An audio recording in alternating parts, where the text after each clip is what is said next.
A e kuptoni ju se çfarë po ndodh midis Shqipërisë dhe Kosovës kohët e fundit apo se kuptoni më? Sepse kjo gjë që do të them sot nuk është thjesht një muhabet vëllazëror, por është një histori e fortë biznesi që po shkruhet me shifra shumë serioze. Po lexoja në internet një super lajm dhe doja që ta ndaj edhe me ju, ku thotë që Shqipëria është kthyer zyrtarisht në destinacionin numër 1 të eksporteve të Kosovës. E kuptoni ju se çfarë do të thotë ky lajm apo se kuptoni më?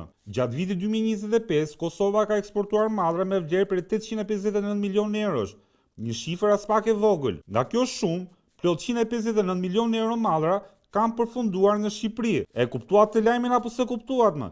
Kjo do të thotë që kur Kosova shet, Shqipëria është e para kliente që hap derën. Më tej, sipas lajmit thotë që pas Shqipërisë vjen Maqedonia Veriut dhe pas Maqedonisë vjen Gjermania. Dhe të gjithë e dim që Gjermania nuk futet kollaj në top lista. Në 500 e parë janë dhe Zvicra dhe Serbia, ndërkohë që lista vazhdon me Malinezi, Turqinë, Italinë dhe Shtetet e Bashkuara të Amerikës. Pra nuk po flasim për tregje të vogla, po flasim për shtete super gjigante që e din shumë mirë se çfarë blejnë, kur e blejnë dhe si e blejnë.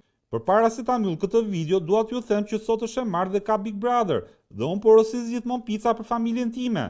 Sa herë që nuk kemi kohë të gatuajmë, një mesazh në Instagramin e Pizza Max dhe pica vjen në minuta në shtëpinë time. Kaq është video për sot, shihemi prapë nesër.